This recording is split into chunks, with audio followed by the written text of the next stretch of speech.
Bonjour.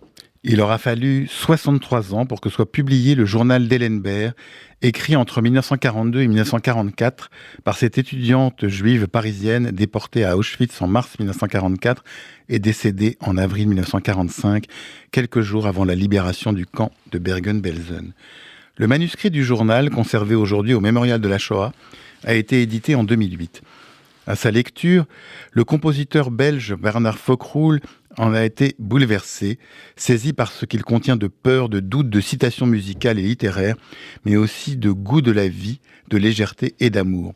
Bernard Fockroul s'est alors lancé dans l'écriture d'un monodrame lyrique pour voix, piano et quatuor à cordes, dont le livret a été terminé en 2020. Livret inspiré du journal d'Ellenberg. Cette œuvre va être créée le 12 juin prochain au Théâtre des Bouffes du Nord, après une première à Cherbourg, créée par la mezzo-soprano Adèle Charvet, aux côtés du quatuor Bella et de la pianiste Jeanne Bleuze. On attend avec curiosité la création de ce drame, qui sera tantôt chanté, tantôt parlé, par cette magnifique artiste qu'est Adèle Charvet.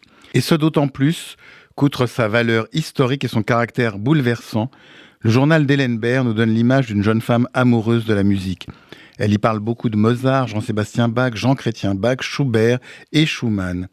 Ellenberg évoque des séances musicales lors desquelles, violoniste de très bon niveau, elle joue notamment le concerto pour 2 violons de Bach et le quintet La Truite de Franz Schubert.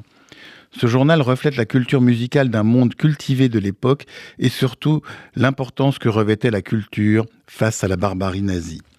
Ce drame musical, d'après le journal d'Ellenberg, après le Théâtre des Bouffes du Nord, sera donné dans d'autres lieux en France et on attend cette création pour savoir quelle sera la pérennité de cette œuvre. On peut faire confiance à la mezzo-soprano Adèle Charvet, à la personnalité lumineuse, pour donner une incarnation bouleversante d'Ellenberg, cette jeune femme qui nous a livré un témoignage essentiel sur la vie des Juifs à Paris durant l'occupation.